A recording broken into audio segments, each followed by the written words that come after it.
Good morning everyone, welcome to daily current affair session.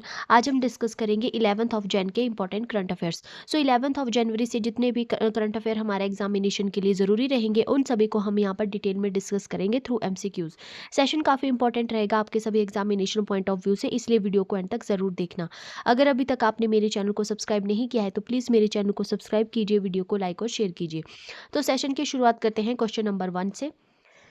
When will World Hindi Day 2026 be observed and what is its historical significance? तो विश्व हिंदी दिवस कब मनाया जाएगा और इसका ऐतिहासिक महत्व क्या है, ये यहाँ पर हमसे क्वेश्चन पूछा गया है। तो इसका राइट आंसर हो जाएगा option number B, that is 10 January 2026, link to in Hindi's first use in UN General Assembly in 1949। तो अगर हम विश्व हिंदी दिवस की बात करें तो ये 10 जनवरी 2026 को ऑब्जर्व किया गया और फर्स्ट ऑफिशियली ऑब्जर्वेंस जो है इसकी 2006 में की गई थी during the tenure of prime minister doctor Manmohan Singh. ये दिन जो है यहाँ पे कममेमोरेट करता है 10 जनवरी 1949 को, जब हिंदी को फर्स्ट टाइम यूज़ किया गया था यूनाइटेड नेशन जनरल असेंबली में। थीम जो है इस बार 2026 की ऑफिशियल थीम अभी तक अनाउंस नहीं की गई है। हर साल थीम जो है यहाँ पे हाईलाइट करती है हिंदी का रोल जो रहता है ग्लोबल यूनिटी, कल्चर प्राइड और इंटरनेशनल कम्युनिकेशन में। सिग्निफिकेंस अगर हम वर्ल्ड वाइड हिंदी का देखें तो हिंदी जो है यहाँ पे बोली जाती है ओवर 600 मिलियन लोगों के द्वारा वर्ल्ड वाइड हिंदी बोली जाती है। और ये जो यहाँ पे ये दिन यहाँ पे प्रमोट करता है हिंदी को इंटरनेशनल डिप्लोमेसी में, एजुकेशन में, लिटरेचर, कल्चर एक्सचेंज और डिजिटल प्लेटफॉर्म में। इसके अलावा जो है ये दिन यहाँ पे स्ट्रेंथन करता है इंडिया की जो कल्चर आइडेंटिटी है और यहाँ पे सपोर्ट करता है लिंग्विस्टिक डाइवर्सिटी को। वर्ल्ड हिंदी कॉन्फ्रेंसेस जो है वो स्टार्ट की गई थी 1975 में और इसको जो है ऑर्गेनाइज किया जाता है मिनिस्ट्री ऑफ एक्सटर्नल अफेयर्स के द्वारा। Next question, who has been appointed as the new chairman of the Atomic Energy Regulatory Board, that is AERB, in 2026 and whom did he succeeded? तो भारत के परमाणु ऊर्जा नियामक बोर्ड के नए अध्यक्ष 2026 में कौन बने हैं और उन्होंने किसे सक्सीड किया है, ये यहाँ पर हमसे क्वेश्चन पूछा गया है। तो इसका राइट आंसर हो जाएगा option number C, that is AK Bala Subramaniam succeeded doctor DK Shukla. तो यहाँ पे अपॉइंटमेंट हुई है AK बाला सुब्रमण्यम की as a chairman of AERB और उन्होंने जो है यहाँ पे 1 जनवरी 2026 को अपना चार्ज अज्यूम कर लिया है। 3 सालों के लिए इनकी अपॉइंटमेंट हुई है 2026 से लेकर 2029 तक। और ये जो उनकी अपॉइंटमेंट है उनको यहाँ पे अपॉइंट किया गया है appointment committee of the cabinet के द्वारा, जिसको की हेड करते हैं PM नरेंद्र मोदी। उन्होंने यहाँ पे सक्सीड किया डॉक्टर DK शुक्ला को, जो जिनकी यहाँ पे 31 दिसंबर 2025 को रिटायरमेंट हो गई थी। अगर हम इनका करियर स्पैन देखें तो नियरली 40 सालों का इनके पास एक्सपीरियंस रहता है न्यूक्लियर पावर प्लांट डिज़ाइन में, डेवलपमेंट में, सेफ्टी और कमिश्निंग में। इसके अलावा अगर इनका हम प्रीवियस रोल देखें तो ये डायरेक्टर रह चुके हैं, टेक्निकल डायरेक्टर रह चुके हैं NPCIL में। इसके अलावा ये चेयरमैन रह चुके हैं प्रोजेक्ट डिज़ाइन सेफ्टी कमेटी के और ये मेंबर रह चुके हैं सेफ्टी रिव्यू कमेटी के for operating plants under AERB। Expertise अगर देखें हम तो ये अपने इंडिजीनियस रिएक्टर सेफ्टी इनोवेशन के लिए प्रमोट करना सेल्फ रिलायंस को न्यूक्लियर टेक्नोलॉजी में और रिप्रेजेंट करना इंडिया को इंटरनेशनल न्यूक्लियर सेफ्टी रिफॉर्म में, तो इनके पास इसकी एक्सपर्टीज़ रहती है। AERB बैकग्राउंड अगर हम देखें तो एटॉमिक एनर्जी रेगुलेटरी बोर्ड जो है इसको एस्टेब्लिश किया गया था 15 नवंबर 1983 को बाय द प्रेसिडेंट ज्ञानी gel Singh under the atomic energy act 1962। इसका हेडक्वार्टर आ जाएगा मुंबई महाराष्ट्र में और ये यहाँ पे रेगुलेट करता है nuclear safety, licensing, inspection and compliance with the international standards. Next question, who was appointed as the chief justice of Uttarakhand high court in January 2026? तो अभी रिसेंटली उत्तराखंड उच्च न्यायालय के मुख्य न्यायाधीश के रूप में किसे नियुक्त किया गया, ये यहाँ पर क्वेश्चन पूछा गया है। तो इसका राइट आंसर हो जाएगा option number B, that is justice Manoj Kumar Gupta. तो यहाँ पर अपॉइंटमेंट हुई है जस्टिस मनोज कुमार गुप्ता की as the chief justice of Uttarakhand high court और उन्होंने जो है 9 जनवरी 2026 को अपना चार्ज अज्यूम कर लिया है after the retirement of justice Gohanathan Narendra, जिनकी यहाँ पे 62 साल की उम्र में रिटायरमेंट हो गई है। करंट पोजीशन अगर हम देखें तो अपनी रिटायरमेंट से पहले ये जस्टिस गुप्ता जो है सर्व कर रहे थे एज अ जज of the Allahabad high court. इसके अलावा अगर हम देखें तो इनकी जो अपॉइंटमेंट है इसको करियर अगर हम इनका इनका देखें जुडिशियल करियर अगर हम इनका देखें तो इन्होंने अपॉइंट हुए थे एज अ जज of the Allahabad high court on 12 अप्रैल 2013। ठीक है, तो वहाँ पर ये 12 अप्रैल 2013 से एज अ जज वर्क कर रहे थे इलाहाबाद हाई कोर्ट में। ठीक है, और इनकी जो रिटायरमेंट है वो ड्यू रहती है 8 अक्टूबर 2026 को। और जो इनकी अभी अपॉइंटमेंट हुई है इसको रिकमेंड किया गया है by the supreme court collegium in December 2025। Next question, who was conferred the IEE Medal of Honor in January 2026 and for what contribution। तो जनवरी 2026 में IEE Medal of Honor सर्वोच्च सम्मान जो है वो किसे प्रदान किया गया है और किस योगदान के लिए दिया गया है। तो इसका राइट आंसर हो जाएगा option number C, that is Jensen Huang for GPU and accelerated computing contributions. तो यहाँ पे अवार्ड दिया गया है जेनसेन हुआंग जो कि सीईओ है एनविद्या की, इनको अवार्ड दिया गया है यहाँ पे IEEE मेडल ऑफ ऑनर 2026 जो कि यहाँ पे हाईएस्ट रिकॉग्निशन दिया जाता है by the institute of electrical and electronics engineering, that is IEEE। ये अवार्ड जो है इनको यहाँ पे कन्फर किया गया 6 जनवरी 2026 को और यहाँ पे कैश प्राइज इनको दिया गया $2 मिलियन। ठीक है, रीज़न क्या रहा इनका वो अवार्ड देने का, क्यों इनको ये ऑनर दिया गया है, तो उनका जो आउटस्टैंडिंग कंट्रीब्यूशन रहा है ग्राफिक्स प्रोसेसिंग यूनिट्स में और इनका जो यहाँ पे पायोनियरिंग वर्क रहा है एसेलरेटिंग कंप्यूटिंग इनोवेशन, इसके लिए उनको ये ऑनर दिया गया। इसके अलावा इन्होंने जो रिवोल्यूशनाइजिंग वर्क किया है आर्टिफिशियल इंजीनियरिंग में, इंटेलिजेंस में, हाई परफॉर्मेंस कंप्यूटिंग में और ग्लोबल कंप्यूटिंग इंडस्ट्रीज में जो है रिवोल्यूशनरी वर्क के लिए इनको ये ऑनर दिया गया है। ग्लोबल इम्पैक्ट अगर हम उनका देखें तो उनका जो ये वर्क रहा है यहाँ पे इन्होंने एनेबल किया है डीप लर्निंग एडवांसमेंट को, एक्सेलरेट किया है साइंटिफिक रिसर्च और यहाँ पे ट्रांसफॉर्म इन्होंने किया है कंप्यूटेशनल कैपेबिलिटीज वर्ल्ड वाइड। इसके अलावा अगर हम बात करें institute of electrical and electronics energy medal of honour की, तो इसको एस्टेब्लिश किया गया था 1917 में और ये हर साल अवार्ड दिया जाता है। ये यहाँ पे रिकॉग्नाइज करता है exceptional contribution in electrical electronics and computer engineering और लिमिटेड इंडिविजुअल्स जो रहते हैं ट्रांसफॉर्मिंग वर्क जो है उनको ये यहाँ पे ग्लोबल लेवल पर दिया जाता है।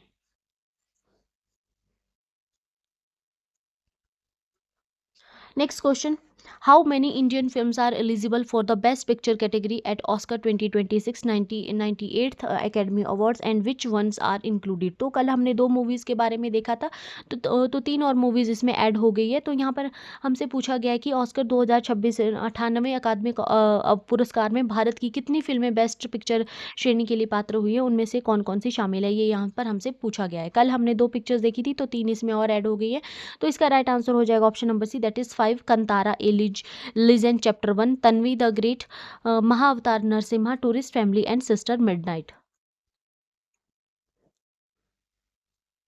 तो यहाँ पे 98th एकेडमी अवार्ड 2026 में रिकॉग्नाइज किया गया है 5 इंडियन फिल्म्स को as eligible for the best picture category. Eligible Indian movies में कंतारा लीजेंड चैप्टर 1 कन्नड़ है जिसको डायरेक्ट किया गया है ऋषभ शेट्टी के द्वारा, Tanvi the great Hindi movie है जिसको डायरेक्ट किया गया है अनुपम खेर के द्वारा और महाअवतार नरसिम्हा मल्टीलिंगुअल एनिमेटेड पिक्चर है, एनिमेटेड फीचर्स है। इसके अलावा tourist family Tamil debut film maker है, तमिल मूवी है और डेब्यू इसमें फिल्म मेकर रहेंगे अभिशान जीवंत। इसके अलावा सिस्टर मिडनाइट हिंदी यूके को प्रोडक्शन मूवी रहेगी starring Radhika Apte. Eligibility criteria क्या रहता है पिक्चर्स का, तो ये रन होनी चाहिए in at least 10 US theatres for 45 days during 2025 और यहाँ पे ये सबमिट करेंगे representation and inclusion standard form को और ये यहाँ पे मीट करेंगे at least 2 of 4 inclusion standard set by the academy of motion picture arts and science. Oscar 2026 की अगर हम टाइमलाइन देखें तो नॉमिनेशन वोटिंग यहाँ पे रहेगी 12 से 16 जनवरी 2026 और नॉमिनेशन अनाउंसमेंट की जाएगी 22 जनवरी 2026 को। ठीक है, एकेडमी सेरेमनी जो रहे अवार्ड सेरेमनी जो रहेगी वो 15 मार्च 2026 को की जाएगी at Dolby Theatre Los Angeles में। ठीक है ना, और अगर हम बात करें Academy of Motion Pictures Arts and Science की, तो इसको एस्टेब्लिश किया गया था 1927 में। इसका हेडक्वार्टर आ जाएगा बेवर्ली हिल्स कैलिफोर्निया USA में और इसके प्रेसिडेंट करंट में रहेंगे Lynette Howell Taylor. Next question, who release the book Agni Sarasulo, Vikasinchina, Kamalam Draupadi Murmu on president Draupadi Murmu and who is the author. तो राष्ट्रपति द्रौपदी मुर्मू के ऊपर लिखी गई पुस्तक अग्नि सारासुलो विकासिनचिना कमलम द्रौपदी मुर्मू का विमोचन किसने किया और इसके लेखक कौन है, ये यहाँ पर क्वेश्चन पूछा गया है। तो इसका राइट आंसर हो जाएगा option number B, that is release by Lakshmamma sanitation worker. Author है इसके यार्लागड़ा लक्ष्मी प्रसाद। तो यहाँ पर एक बुक है on the life of president Draupadi Murmu, release की गई विशाखापट्टनम आंध्र प्रदेश में। बुक का टाइटल रहेगा अग्नि सारासुलो विकासिन चिम्मा विकासिन चीना कमलम द्रौपदी मुर्मू। इसके ऑथर यहाँ पे रहेंगे यार्लागड़ा लक्ष्मी प्रसाद, फॉर्मर मेंबर ऑफ पार्लियामेंट है और प्रेसिडेंट है ये विश्व हिंदी प्रेसिडेंट ऑफ द विश्व हिंदी परिषद। इसके अलावा जो है हम बात करें, इस बुक को रिलीज़ किया गया लक्षम्मा के द्वारा, जो कि एक वुमेन सैनिटेशन वर्कर है एट आंध्र प्रदेश यूनिवर्सिटी, जो कि यहाँ पे सिंबलाइज करता है equality, dignity of labour and inclusiveness. Venue क्या रहा है, तो ये इसका जो है यहाँ पे इसको रिलीज़ किया गया under a tree eight Andhra Pradesh Andhra university campus. ठीक है ना, तो कोई भी फॉर्मल ऑडिटोरियम में जो है इसको रिलीज़ नहीं किया गया। ठीक है ना, और जो यहाँ पे ये रिफ्लेक्ट करता है सिंप्लिसिटी एंड ह्यूमिलिटी को, जो है यहाँ पे ये रिफ्लेक्ट करता है। सिंबोलिज्म ऑफ टाइटल, जो टाइटल है वो यहाँ पे क्या है, सिंबल क्या रहता है, तो यहाँ पे लोटस है जो blooming in fire field water represent करता है प्रेसिडेंट द्रौपदी मुर्मू का जो राइज हुआ है from hardship to the highest constitutional office. ठीक है, तो ये यहाँ पे शो करता है। सिग्निफिकेंस क्या हो जाता है, तो यहाँ पे ये हाईलाइट करता है respect for labour and equality in society, और इंस्पायर करता है वुमेन को, ट्राइबल कम्युनिटीज़ को और मार्जिनलाइज सेक्शंस को, और लोगों को जो कि यहाँ पे फेस करते हैं पोवर्टी को। इसके अलावा जो है यहाँ पे वैल्यूज़ ऑफ ह्यूमिलिटी यहाँ पे रिफ्लेक्ट की जाती है, प्रिजर्वेंस एंड इंक्लूसिवनेस जो कि यहाँ पे द्रौपदी मुर्मू के द्वारा जो है वो शो की जाती है, वो यहाँ पे ये इस बुक में इसको सिग्निफाई किया गया है। Next question, who inaugurated the third international conference on Indian languages in January 2026 and where was it held. तो जनवरी 2026 में तीसरे अंतर्राष्ट्रीय भारतीय भाषाओं के सम्मेलन का उद्घाटन किसने किया और यह कहाँ पर आयोजित किया गया, ये यहाँ पर क्वेश्चन पूछा गया। तो इसका राइट आंसर हो जाएगा option number C, that is vice president CP Radhakrishnan at New Delhi. तो third international conference on Indian languages जो यहाँ पे इनॉग्रेट किया गया न्यू दिल्ली में वाइस प्रेसिडेंट CP राधाकृष्णन के द्वारा, और यहाँ पे जो है इसका मेन उद्देश्य क्या है, तो इसका पर्पस रहेगा यहाँ पे डिस्कस करना protection, study and global promotion of Indian languages. ठीक है ना, तो यहाँ पे जो है जो हमारे वाइस प्रेसिडेंट थे उन्होंने यहाँ पे एड्रेस किया, और यहाँ पे इन्होंने लैंग्वेज को जो है यहाँ पे कंसाइंस ऑफ सिविलाइजेशन जो कि यहाँ पे कैरी करता है हिस्ट्री, वैल्यू और ट्रेडिशन, इंडिया की जो लिंग्विस्टिक डाइवर्सिटी है जो कि यहाँ पे स्ट्रेंथन करती है हमारी यूनिटी। ठीक है ना, उसको उन्होंने यहाँ पे एड्रेस किया ड्यूरिंग द इवेंट। इसके अलावा जो है यहाँ पे उन्होंने as a chairman of Rajya Sabha उन्होंने यहाँ पे नोट किया है कि किस तरीके से जो है आजकल MPs जो अपनी मदर लैंग्वेज में जो है यहाँ पे बात करते हैं, जो है अपनी स्पीचेस देते हैं पार्लियामेंट में। तो यहाँ पे ये हमारा जो रिफ्लेक्ट करता है इंडिया की जो डेमोक्रेटिक मेच्योरिटी, उसको यहाँ पे ये रिफ्लेक्ट करता है। इसके अलावा जो इन्होंने मेंशन किया, प्रेसिडेंट द्रौपदी मुर्मू का जो रिलीज रहा है कॉन्स्टिट्यूशन इन संथाली लैंग्वेज, एक स्टेप हमारा रहता है टुवर्ड्स इंक्लूसिविटी। इसके अलावा इन्होंने जो है यहाँ पे स्ट्रेस किया importance of the 8th schedule of the constitution, जो कि यहाँ पे रिकॉग्नाइज करता है मैनी इंडियन लैंग्वेजेस को, और हाईलाइट करता है हमारी नेशनल एजुकेशन पॉलिसी और ज्ञान भारतम मिशन को यहाँ पे उनके द्वारा हाईलाइट किया गया, जो कि यहाँ पे प्रमोट करता है मल्टीलिंगुअल एजुकेशन को। इसके अलावा जो है support digital archives, AI translation tool और मल्टीलिंगुअल प्लेटफॉर्म जो है कैसे यहाँ पे प्रिजर्व और प्रमोट कर रहे हैं हमारे लैंग्वेजेस को, ये भी इनके द्वारा जो है यहाँ डिस्कशन में इवेंट के दौरान डिस्कस किया गया। Next question, in which state is the recently approved Kamala hydro project located and what is its installed capacity. तो हाल ही में स्वीकृत कमला जल विद्युत परियोजना किस राज्य में स्थित है और इसकी स्थापित क्षमता कितनी है, ये यहाँ पर क्वेश्चन पूछा गया है। तो इसका राइट आंसर हो जाएगा option number B, that is Arunachal Pradesh, 1720 megawatt. तो यहाँ पर Kamala hydro electric power project, earlier जिसको Subansiri middle hydro electric project के नाम से जाना जाता था, और ये लोकेटेड है कमला रिवर, जो कि यहाँ स्प्रेड करती है अक्रॉस द कामले, क्रादाड़ी और कुरुंग केमी डिस्ट्रिक्ट अरुणाचल प्रदेश में। और इसकी इंस्टॉलेशन कैपेसिटी आ जाएगी 1720 मेगावाट, और इसको जो है डिज़ाइन किया गया है to generate about 680 million units annually. Type इसका आ जाएगा storage based hydro power project with integrated flood moderation. अगर हम इस प्रोजेक्ट में स्टेक होल्डर्स देखें तो इसमें NHPC आ जाएगा, 74% इसका स्टेक रहेगा इसमें, और स्टेट गवर्नमेंट यहाँ पे जो है 26% का स्टेक होल्डर हो जाती है। प्रोजेक्ट की टोटल कॉस्ट यहाँ पे आ जाएगी 26,070 करोड़। और टेक्निकल फीचर्स अगर हम देखें इसके, तो ये 216 metre high concrete gravity dam रहेगा, अंडरग्राउंड इसमें पावर हाउस रहेगा, और यहाँ पे जो इसके लिए कंस्ट्रक्शन टाइम लाइन रखी गई है 96 मंथ्स यानी कि 8 ईयर्स। अगर हम देखें इस प्रोजेक्ट के एम्प्लॉयमेंट बेनिफिट्स क्या रहेंगे, तो अप्रॉक्सीमेट 300 जो है डायरेक्ट जॉब्स इससे यहाँ पे क्रिएट होंगी, और लगभग 2500 कॉन्ट्रैक्ट जॉब जो है during the peak construction of the project यहाँ पे रहेगी। ये यहाँ पे स्ट्रेंथन करेगा रीजनल और नेशनल पावर ग्रिड्स को, और प्रोवाइड करेगा यहाँ पे protection during the floods for downstream Brahmaputra valley. Next question, where was the Param Shakti supercomputing facility inaugurated in January 2026 and what is its computing capacity? तो जनवरी 2026 में परम शक्ति सुपर कंप्यूटिंग सुविधा का उद्घाटन कहाँ हुआ है और इसकी क्षमता कितनी है, ये यहाँ पर क्वेश्चन पूछा गया। तो इसका राइट आंसर हो जाएगा option number C, that is IIT Madras and 3.1 petaflops. तो मिनिस्ट्री ऑफ इलेक्ट्रॉनिक्स और इंफॉर्मेशन टेक्नोलॉजी ने यहाँ पे लॉन्च किया है Param Shakti at IIT Madras Chennai on 3 जनवरी 2026। इसको इनॉग्रेट किया गया S कृष्णन, जो कि सेक्रेटरी हो जाएंगे यहाँ पे मेटी के। अगर हम देखें इसके सिस्टम को, तो इसको ये पावर्ड रहेगा बाय परम रुद्रा, जो कि एक इंडिजिनियसली बिल्ड सुपर कंप्यूटर है जिसको डेवलप किया गया है CDEC के द्वारा under the national super computing mission. Capacity इसकी आ जाएगी 3.1 पेटाफ्लॉप्स, यानी कि 3.1 क्वाड्रिलियन कैलकुलेशन पर सेकेंड ये कर पाएगा। सॉफ्टवेयर अगर इसका देखें हम, तो ये रन करता है और ओपन सोर्स अल्मा लिनक्स और CDEX सिस्टम सॉफ्टवेयर के ऊपर ये रन करेगा। इसके अलावा अगर रिसर्च एरिया में ये सपोर्ट प्रोवाइड करेगा हमें एरोस्पेस इंजीनियरिंग में, मटेरियल साइंस में, क्लाइमेट एंड वेदर मॉडलिंग में, कंबशन स्टडीज़ में, मॉलिकुलर साइंस, न्यूक्लियर रिसर्च और एडवांस ड्रग डिस्कवरी में जो है इसके द्वारा सपोर्ट प्रोवाइड किया जाएगा। ये जो है यहाँ पे हमारा स्ट्रेंथन करेगा इंडिया का जो AI इकोसिस्टम है under the India AI mission, और ये प्रमोट करेगा यहाँ पे multilingual GPU platform diverse computing architectures को, रिड्यूस करेगा हमारी जो डिपेंडेंसी रहती है फॉरेन टेक्नोलॉजी के ऊपर। ऑलरेडी अगर हम देखें इंडिया में, तो अभी 37 सुपर कंप्यूटिंग सिस्टम जो है वो इंस्टॉल किए गए हैं across the India under national super computing mission.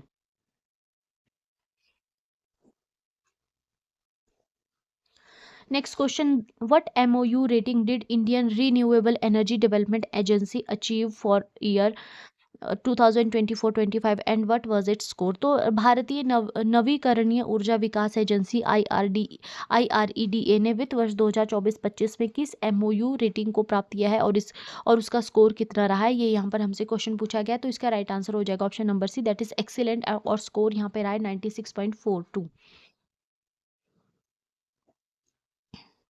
तो Indian Renewable Energy Development Agency Limited, Indian Renewable Energy Development Agency Limited ने यहाँ पे अचीव किया है, सिक्योर किया है excellent MOU rating for the 5th consecutive year. Score यहाँ पे इसका आ जाता है 96.42 out of 100 for the financial year 24-25। MOU rating जो है यहाँ पे देखिए तो गवर्नमेंट एंटरप्राइजेज जो है यहाँ पे एवेल्युएट की जाती है annually on efficiency, financial discipline और गवर्नेंस के बेसिस पे, और जो एक्सीलेंट रेटिंग यहाँ पे रिफ्लेक्ट करती है top level performance. Past performance अगर हम देखें तो फाइनेंशियल ईयर 2019-20 में IREDA ओनली जो है फेयर रेटिंग इसको मिली थी विद द स्कोर ऑफ 45.83, और उसके बाद जो काफ़ी ज़्यादा रिफॉर्म्स यहाँ पे किए गए, कंसिस्टेंटली जो यहाँ पे रिफॉर्म्स किए गए, और उसके बाद जो है यहाँ पे IREDA ने अचीव किया है एक्सीलेंट रेटिंग को। सिग्निफिकेंस क्या देखें इसका, तो यहाँ पे री एनफोर्स करता है ये IREDA की जो पोजीशन है as India's largest pure play green NBFC, और ये यहाँ पे सपोर्ट करता है हमारे इंडिया का जो क्लीन एनर्जी ट्रांजिशन है।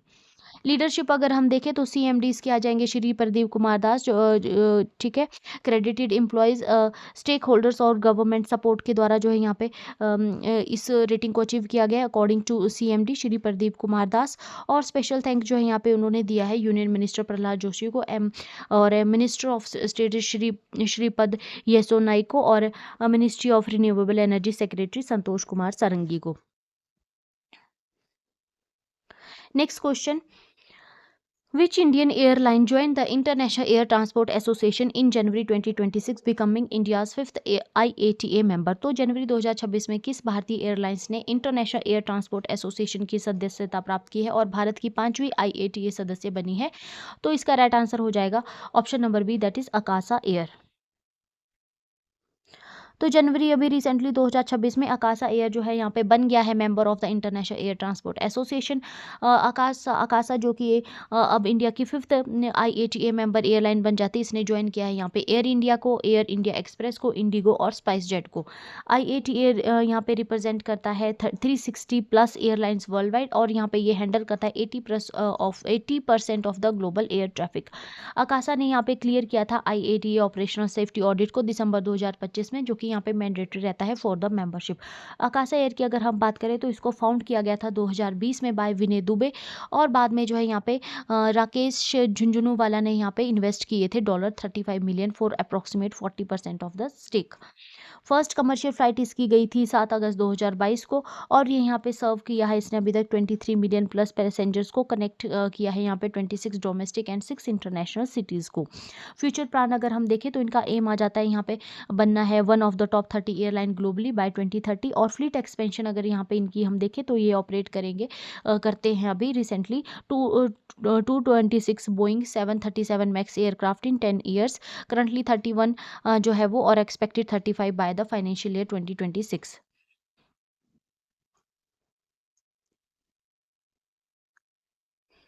Next question, which union minister inaugurated the Pankhuri portal and what is it's main purpose? तो यहाँ पे जो है पंखुड़ी पोर्टल का उद्घाटन किया गया है, किस केंद्रीय मंत्री ने किया है और इसका मुख्य उद्देश्य क्या है? तो इसका राइट आंसर हो जाएगा option number B, that is Annapurna Devi, to improve service and support for women and children. तो 8 जनवरी 2026 को यूनियन मिनिस्टर श्रीमती अन्नपूर्णा देवी ने यहाँ पे इनॉग्रेट किया Pankhudi portal, ministry of women and child development के अंडर, ठीक है ना। और अगर हम देखें तो इसका पर्पज़ है यहाँ पे ये सिंगल विंडो डिजिटल प्लेटफॉर्म रहेगा इंडिविजुअल्स के लिए, NGOs के लिए, कॉर्पोरेट्स के लिए, NRI और गवर्नमेंट एजेंसीज के लिए, और यहाँ पे ये सिंप्लीफाई करेगा CSR और पार्टनरशिप कंट्रीब्यूशन को, इंश्योर करेगा ये ट्रांसपेरेंसी, अकाउंटेबिलिटी और कोलेबोरेशन जो भी प्रोग्राम के रिलेटेड रहती है to the women empowerment, child welfare, nutrition, health and education. Contributors जो यहाँ पे रजिस्टर कर पाएंगे और यहाँ पे आइडेंटिफाई कर पाएंगे, यहाँ पे इनिशिएटिव्स और सबमिट करेंगे प्रपोजल्स थ्रू ऑनलाइन, और यहाँ पे मॉनिटर की जाएगी प्रोग्रेस। जितने भी कंट्रीब्यूशंस रहेंगे ये वाया नॉन कैश मोड रहेंगे फॉर फाइनेंशियल ट्रांसपेरेंसी। अगर हम देखें इसका सपोर्ट देखें मिशन को, तो ये यहाँ पे सपोर्ट करता है मिशन सक्षम को, आंगनवाड़ी मिशन सक्षम आंगनवाड़ी एंड पोषण 2.0, जो कि nutrition and early childhood care से रिलेटेड रहता है। इसके अलावा अदर सपोर्टेड मिशन यहाँ पे आ जाएंगे मिशन वात्सल्य, चाइल्ड वेलफेयर एंड प्रोटेक्शन से रिलेटेड ये रहता है, और मिशन शक्ति जो कि यहाँ पे वुमेन सेफ्टी और एम्पावरमेंट से रिलेटेड रहता है। कवरेज इसके द्वारा जो अभी की गई सपोर्ट करता है ये 14 लाख आंगनवाड़ी सेंटर्स को, 5000 चाइल्ड केयर इंस्टीट्यूशंस को, और यहाँ पे जो है वो 800 वन स्टॉप सेंटर्स और 500 सखी निवास और 400 सखी सदन अक्रॉस इंडिया इसके द्वारा कवर किए जा रहे हैं। Next question, who inaugurated the national improvise explosive device data management system and where it is manage? तो राष्ट्रीय improvised explosive device data management system का उद्घाटन किसने किया और यह कहाँ पर जो है वो मैनेज किया जाएगा, इसका प्रबंधन किया जाएगा? तो इसका राइट आंसर हो जाएगा option number B, that is union home minister Amit Shah और NSG मानेसर, हरियाणा। तो 9 जनवरी 2026 को union home minister Amit Shah ने इनॉग्रेट किया था national improvised explosive device data management system. और जो इसका पर्पस क्या रहेगा, तो ये इंडिया का फर्स्ट एआई बेस्ड प्लेटफॉर्म रहेगा जो कि यहाँ पे रिकॉर्ड करेगा जितने भी बॉम्ब ब्लास्ट हुए सिंस 1999।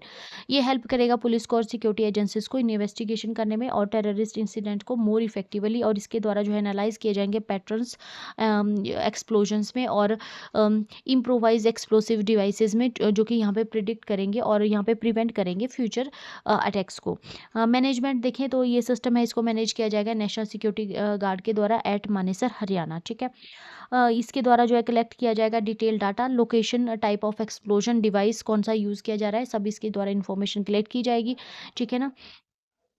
इंपॉर्टेंस इसकी अगर हम देखें तो यहाँ पे ये एनहांस करेगा हमारी नेशनल सेफ्टी को, प्रोवाइड करेगा faster response to terrorist threats, और यहाँ पे स्ट्रेंथन करेगा ये हमारी इन्वेस्टिगेशन स्ट्रेटजीज को। अगर अभी रिसेंटली हम एनएसजी हब्स देखें तो यहाँ पे एग्जिस्टिंग हब हमारे आ जाएंगे मुंबई में, चेन्नई, कोलकाता, हैदराबाद एंड अहमदाबाद, और रिसेंटली न्यू हब जो है वो अयोध्या में बनाया गया है। इसका क्या गोल हो जाता है, तो यहाँ पे इसका जो है गोल रहता है यहाँ पे रिड्यूस करना response time to 1 to 1 point hours across India. Next question, what is the full form of the MSTRLPES app being adopted in Annamalai Tiger Reserve's upcoming wildlife census, and what is its main purpose? तो MSTR अब LPES app जिसे आगामी वन्य जीव गणना में Annamalai tiger reserve में अपनाया जा रहा है, इसका पूरा नाम क्या है और इसका उद्देश्य क्या है? ठीक है ना। तो ये यहाँ पर इस क्वेश्चन पूछा गया है, तो इसका राइट आंसर हो जाएगा option number A, that is monitoring system for tigers intensive protection and ecological status to record wild life data digitally. तो ऐप का नेम यहाँ पे आ जाएगा monitoring system for tigers intensive protection and ecological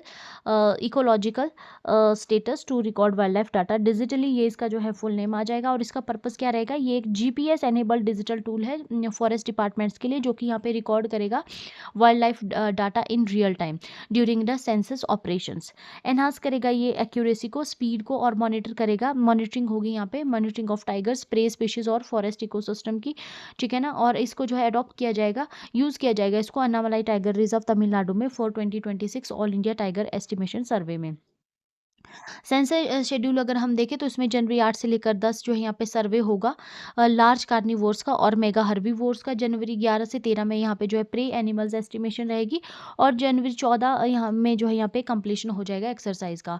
participation देखें तो 340 plus forest staff और 115 ट्रांजेक्ट line across 8 ranges यहाँ पे रहेगी पार्टिसिपेशन। और रिजर्व डिटेल देखें तो एरिया जो है 1108 स्क्वायर किलोमीटर जो है यहाँ पे कवर किया जाएगा। लोकेशन इसकी कोयम्बटूर त्रिपुर डिस्ट्रिक्ट तमिलनाडु की आ जाएगी। टाइगर पॉपुलेशन अगर हम देखें तो 2022 में सेंसस किया गया था, उसमें अप्रॉक्सीमेट 25 टाइगर्स जो है वो अन्नामलाई में देखे गए थे, और प्लस 7 to 8 जो यहाँ पे शेयर किए गए थे विद परम्बिकुलम टाइगर रिजर्व। ठीक है, कंबाइंड देखें तो यहाँ पे 57 to 58 टाइगर जो है वो कंबाइनली काउंट किए गए थे। रिसेंट साइन अगर हम देखें तो कब्स जो है वो उलंथी रेंज में यहाँ पे मूवमेंट देखा गया है कब्स का, और यहाँ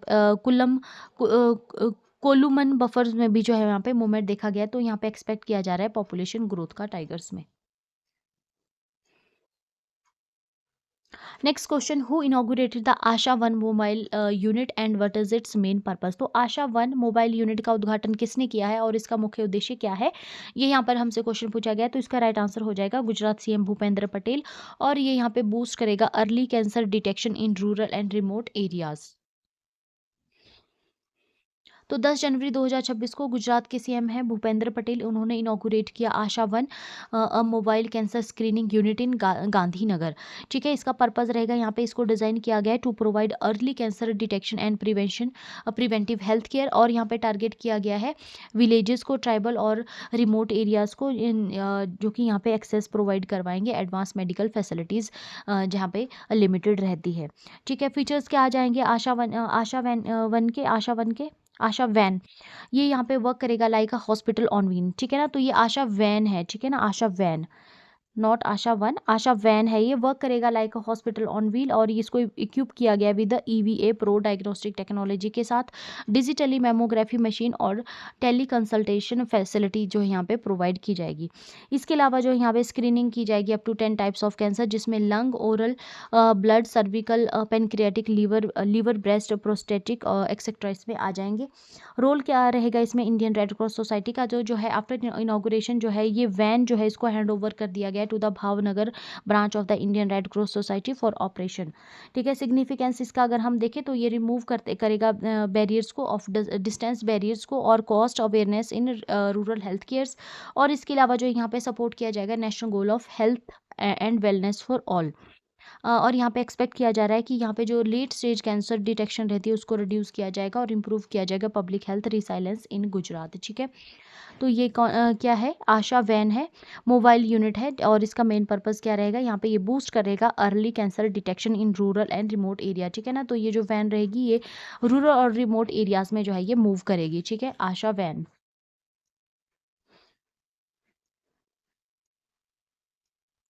Next question, which two countries were invited to the G7 finance ministers meeting in January 2026 to discuss critical mineral supply chain? तो जनवरी 2026 में किस दो देशों को G7 वित्त मंत्रियों की जो बैठक है क्रिटिकल मिनरल सप्लाई चेन के ऊपर चर्चा के लिए आमंत्रित किया गया? तो इसका राइट आंसर हो जाएगा option number A, that is India and Australia. तो यहाँ पे 10 जनवरी 2026 को यूनाइटेड स्टेट्स ने यहाँ पे इनवाइट किया है इंडिया और ऑस्ट्रेलिया को to join the G7 finance ministers meeting in Washington. और इसमें जो है फोकस दिया जाएगा securing critical mineral supply chain essential for defence technology, semiconductor, batteries और क्लीन एनर्जी ट्रांजिशन। ठीक है, यूएस का क्या रोल इसमें रहता है? तो यूएस ट्रेजरी सेक्रेटरी हैं स्कॉट बेसेंट, इन्होंने एम्फेसाइज किया यहाँ पे need for a dedicated dialogue on the critical minerals. ठीक है ना, कि क्रिटिकल मिनरल्स के ऊपर जो है डेडिकेटेड डायलॉग्स होना चाहिए, बातचीत होनी चाहिए। और इंडिया का क्या रोल रहता है? तो इंडिया को यहाँ पे इनवाइट किया गया बट पार्टिसिपेशन अभी स्टिल कंफर्म नहीं की गई है। ऑस्ट्रेलिया की अगर हम बात करें तो ऑस्ट्रेलिया जो यहाँ पे की रोल प्ले करता है क्योंकि ये काफ़ी ज़्यादा रिच रिसोर्सेज है ऑस्ट्रेलिया में। ठीक है ना, और इसने यहाँ पे एक MOU साइन किया था अक्टूबर 2025 में यूएस के साथ टू काउंटर चाइना डोमिनेंस। ठीक है ना, कि चाइना की डोमिनेंस को जो है काउंटर किया जाएगा यूएस के ऑस्ट्रेलिया के द्वारा। और यहाँ पे आउटलाइन किया गया $8.5 बिलियन प्रोजेक्ट जो है यहाँ पे उसको आउटलाइन किया गया था। प्रोजेक्ट जो है अभी पाइपलाइन में है और यहाँ पे ये प्रपोज किया गया है strategic reserve for rare earths and lithium. ठीक है, इसमें ये प्रपोज किया गया था। चाइना की डोमिनेंस अगर देखें हम तो अभी 47 to 87% जितना भी global copper, lithium, cobalt, graphite और रेयर अर्थ है उसको जो है यहाँ पे प्रोसेस करता है, डोमिनेट करता है चाइना। रिसेंटली चाइना ने यहाँ पे इम्पोज लगाए हैं, एक्सपोर्ट रिस्ट्रिक्शन लगाई है रेयर अर्थ और मैग्नेट्स के ऊपर जापान के लिए, जो कि यहाँ पे ग्लोबल कंसर्न रेज करता है। G7 मेंबर देखिए तो G7 मेंबर में US, UK, Japan, France, Germany, Italy, Canada और यूरोपियन यूनियन आ जाते हैं। क्या सिग्निफिकेंस रहता है इसका, इस जो ये मीटिंग की जा रही है फाइनेंस मिनिस्टर्स की, तो यहाँ पे रिफ्लेक्ट करता है कोलिएशन बिल्डिंग की जा रही है बियॉन्ड G7 और इसका एम है यहाँ पे डाइवर्सिफाई करना है सप्लाई चेन को और रिड्यूस करना है डिपेंडेंसी जो कि चाइना के ऊपर मैक्सिमम रिलाई करते हैं क्रिटिकल मिनरल्स को, तो उसको रिड्यूस करना है और सपोर्ट करना है ग्लोबल एनर्जी ट्रांजिशन को और इकोनॉमिक रिसाइलेंस को। Next question, which country expressed support in January 2026 for India's bid to become a permanent member of United Nations Security Council? तो अभी रिसेंटली 2026 में किस देश ने भारत के स्थायी सदस्यता के लिए संयुक्त राष्ट्र सुरक्षा परिषद में समर्थन व्यक्त किया है? तो इसका राइट आंसर हो जाएगा option number B, that is Chile. तो 10 जनवरी 2026 को चिली ने यहाँ पे फॉर्मली यहाँ पे सपोर्ट किया है इंडिया की जो एस्पिरेशन रहती है to become a permanent United Nation Security Council member. Chile की स्टेटमेंट जो है अगर हम देखें तो एम्बेसडर जुआन अंगुलो ने यहाँ पे एम्फेसाइज किया है need for a comprehensive UNSC reform के यहाँ पे जो है यूनाइटेड नेशन सिक्योरिटी काउंसिल में जो है यहाँ पे रिफॉर्म्स किए जाने चाहिए। ठीक है ना, तो उन्होंने ये भी कहा है कि जो है वो अभी यूनाइटेड नेशन सिक्योरिटी काउंसिल को जो है पोस्ट वर्ल्ड वार जो स्ट्रक्चर रहा था उसी के ऊपर नहीं उसी के ऊपर ये बेस्ड रहा है, तो इसको चेंज किया जाना चाहिए, इसमें रिफॉर्म्स लाने चाहिए। रिफॉर्म जो है यहाँ पे काफ़ी ज़्यादा ज़रूरी हो जाते हैं to maintain faith in rules और जो है वो international based on international borders. ठीक है, तो उसके लिए यहाँ पे रिफॉर्म्स काफ़ी ज़्यादा मैंडेटरी रह जाते हैं क्योंकि अगर हम यूनाइटेड नेशन सिक्योरिटी काउंसिल का अगर हम स्ट्रक्चर देखें तो ये जो पोस्ट वर्ल्ड वार जो पावर स्ट्रक्चर रहा था उसी को ही ये फॉलो कर रहा है। इंडिया का रोल क्या रहेगा? तो इसमें तो इंडिया जो यहाँ पे इंडिया का जो पॉलिटिकल इन्फ्लुएंस है, इकोनॉमिक स्केल है और जो यहाँ पे डिप्लोमेटिक रीच है, ये यहाँ पे एक इसको स्टेबलाइजिंग फोर्स बनाती है। इंडिया कंसिस्टेंटली यहाँ पे जो है परमानेंट सीट की डिमांड कर रहा है, और यहाँ पे इंडिया का जो पॉपुलेशन साइज है, इकोनॉमिक ग्रोथ है, पीस कीपिंग में जो इंडिया का कंट्रीब्यूशन रहता है, उसको यहाँ पे कंसिस्टेंटली इंडिया जो है वो साइट करता रहता है। करंट यूएनएससी स्ट्रक्चर अगर हम देखें तो 5 परमानेंट मेंबर आ जाते हैं इसमें विद वीटो पावर, जिसमें यूएस, यूके, रशिया, फ्रांस और चाइना आ जाते हैं। इंडिया यहाँ पे कई बार जो है सर्व कर चुका है as a non permanent member. Global support अगर हम देखें तो इंडिया का सपोर्ट यहाँ पे कई बार किया गया है, US, Russia, France, UK, Japan, Germany, Brazil और ऑस्ट्रेलिया के द्वारा किया जा चुका है। इसके अलावा यहाँ पे रिफ्लेक्ट करता है ग्रोइंग डिमांड जो है बढ़ रही है यहाँ पे यूएनएससी में। ग्रोइंग डिमांड यहाँ पे इक्वल रिप्रेजेंटेशन के लिए एशिया, अफ्रीका और लैटिन अमेरिका के द्वारा जो है वो इक्वल रिप्रेजेंटेशन की जानी चाहिए। Next question. In January 2026, NASA brought back 4 astronauts early from the International Space Station due to medical concern. Which mission was this?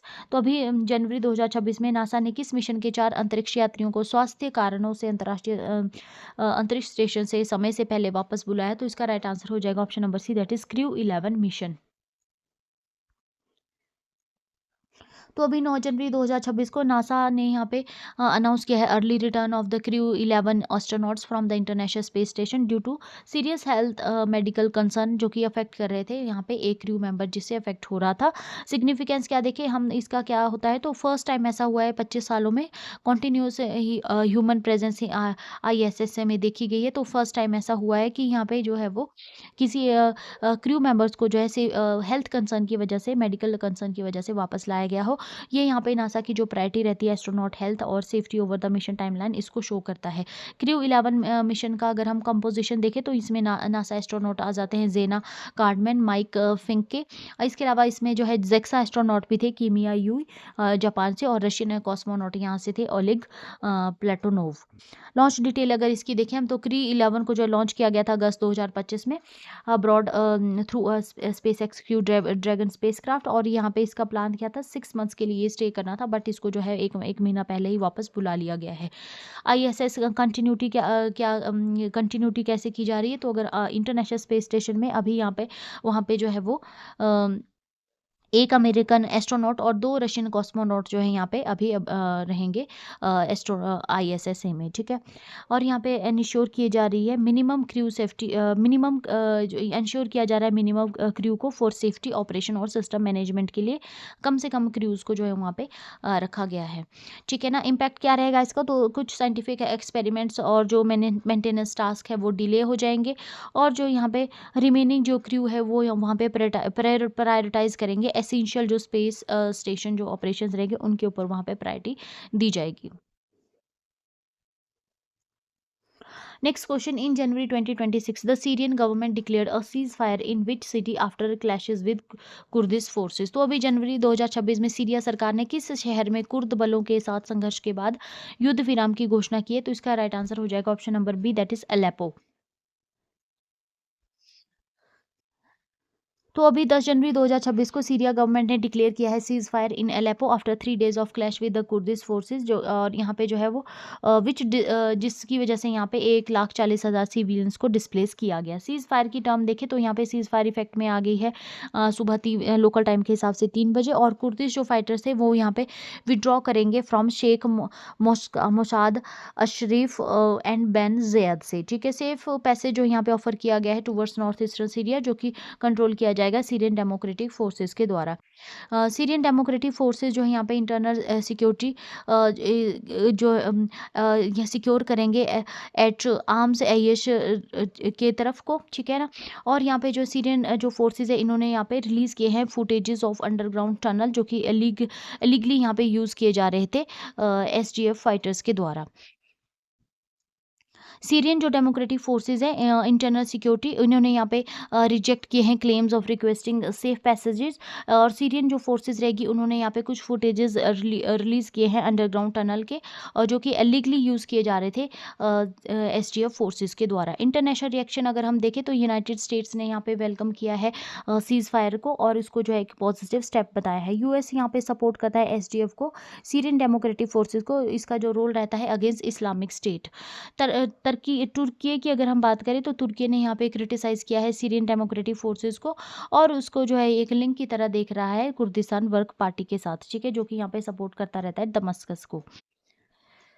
Strategies collab context क्या रहता है इसका, जो अलेप्पो है ये कि यहाँ पे फ्लैश पॉइंट रहता है सीरियन फोर्सेस और कुर्दिश ग्रुप के बीच में, और जो एसडीएफ है इसका कंट्रोल जो है 1/3 सीरिया की टेरिटरी पर आ जाता है। सीज फायर यहाँ पे हाईलाइट करता है फ्रेजाइल नेचर सीरिया की जो यूनिटी है, अनरिजॉल्व जो टेंशन रहती है ओवर डिसेंट्रलाइजेशन, ठीक है ना, और सेंट्रल अथॉरिटीज के बीच में।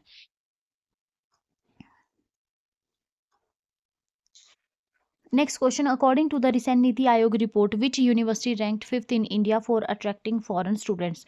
तो हाल ही में नीति आयोग की एक रिपोर्ट के अनुसार कौन सा विश्वविद्यालय भारत में विदेशी छात्रों को आकर्षित करने में 5वें स्थान पर रहा है।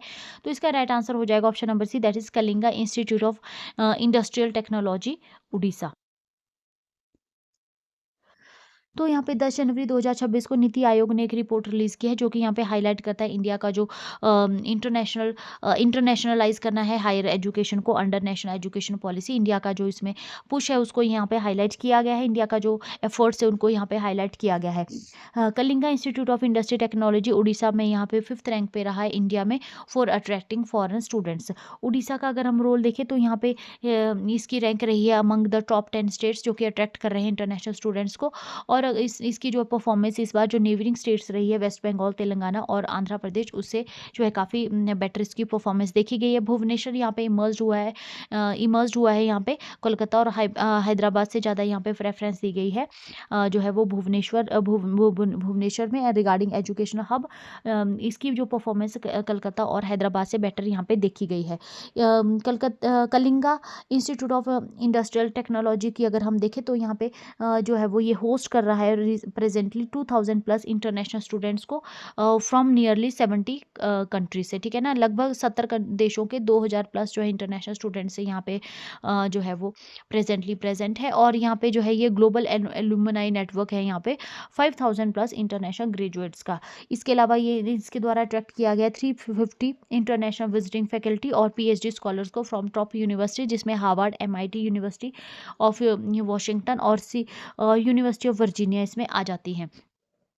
की इनिशिएटिव्स देखें तो ग्लोबल फैकल्टी प्रोग्राम इनके द्वारा चलाए गए हैं, ग्लोबल इमर्जन प्रोग्राम्स और क्रेडिट बेस्ड स्टडी जो है अब्रॉड स्कीम्स के ऊपर जो है वो चलाई गई हैं, ठीक है ना। तो यहाँ पे क्या शो कर रहा है ये, तो इंडिया का जो फ्लैगशिप इंडिया ट्रैक इनिशिएटिव है ये यहाँ पे होस्ट कर रहा है 1000 प्लस फॉरेन डेलीगेट्स एनुअली और नियरली 25 नोबल ड्यूरेट्स लेक्चर्स।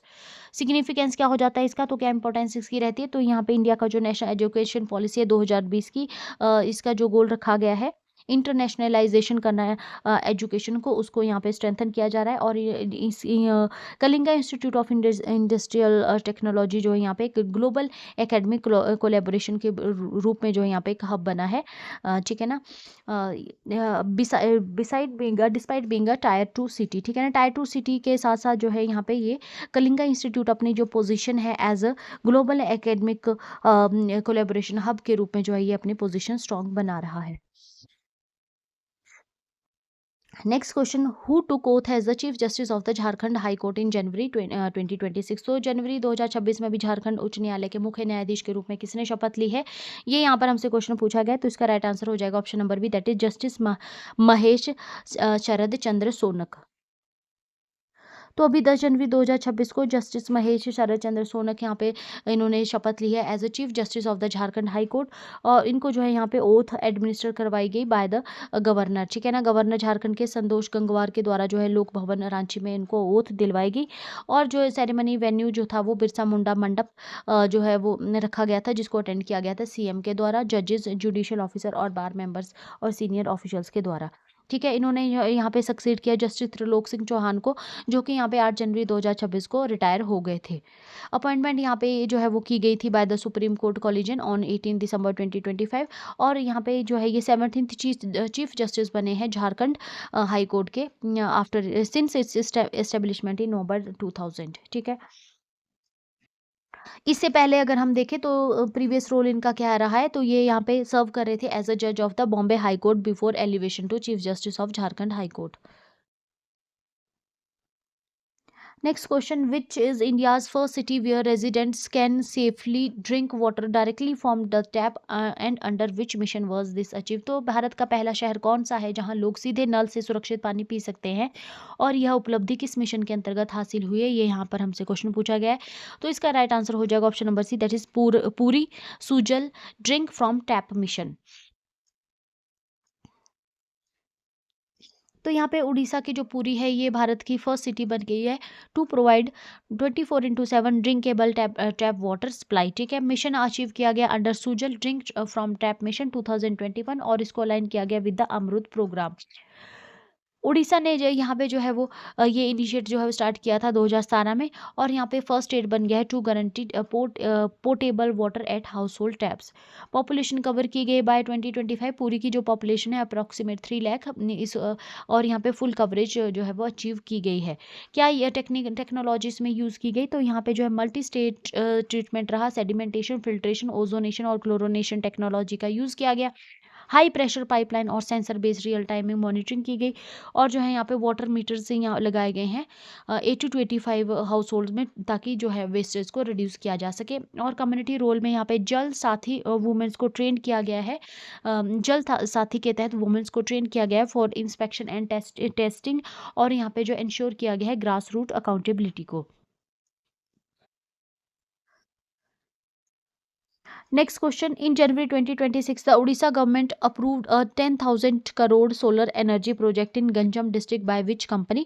तो जनवरी 2026 में उड़ीसा सरकार ने किस कंपनी की 10,000 करोड़ की सौर ऊर्जा परियोजना को गंजम जिले में मंजूरी दी है। तो इसका राइट आंसर हो जाएगा option number C, that is Tata Power Renewable Energy Limited. तो 10 जनवरी 2026 को उड़ीसा कैबिनेट ने अप्रूव किया Tata Power Renewable Energy limited का 10,000 करोड़ का जो इन्वेस्टमेंट है, जो कि यहाँ पे सेट करेगा integrated solar manufacturing facility Ganjam district में। लोकेशन प्रोजेक्ट की यहाँ पे रहेगी, इसको प्रोजेक्ट जो है एस्टेब्लिश किया जाएगा Tata special economic zone Ganjam में, और इसकी कैपेसिटी अगर हम देखें तो 10 गीगावाट इनगोट्स और वेफर मैन्युफैक्चरिंग यहाँ पे रहेगी। 5 गीगावाट जो है यहाँ पे सोलर सेल प्रोडक्शन किया जाएगा। First upstream solar manufacturing unit जो होगी ये इस तरह की जो है उड़ीसा की फर्स्ट रहेगी, अपनी तरह की फर्स्ट मैन्युफैक्चरिंग यूनिट ये हो जाएगी उड़ीसा की। एम्प्लॉयमेंट इम्पैक्ट अगर हम देखें तो यहाँ पे एक्सपेक्ट किया जा रहा है कि इसके द्वारा जनरेट की जाएगी 5,000 प्लस डायरेक्ट और इनडायरेक्ट जॉब्स, मेनली जो है हाईली स्किल्ड जॉब्स यहाँ पे क्रिएट की जाएगी। बूस्ट किया जाएगा यहाँ पे ग्लास, केमिकल, पैकेजिंग, लॉजिस्टिक और प्रिसीजन मशीनरी इंडस्ट्री को काफ़ी ज़्यादा बूस्ट मिलेगा। और यहाँ पे ये हमारा जो इंडिया का जो टारगेट रखा है 100 gigawatt domestic solar module capacity by 2030, उसको भी ये सपोर्ट करेगा। और हमारा जो डिपेंडेंसी रहती है इंपोर्ट करने के लिए सोलर कंपोनेंट्स, उसको जो है यहाँ पे ये रिड्यूस करेगा। तो फ्रेंड्स, इसके साथ ही हमारा आज का ये सेशन कंप्लीट होता है। अगर आपको सेशन पसंद आया हो तो प्लीज़ वीडियो को लाइक कीजिए, चैनल को शेयर और सब्सक्राइब कीजिए। Thank you so much. मिलते हैं नेक्स्ट वीडियो में।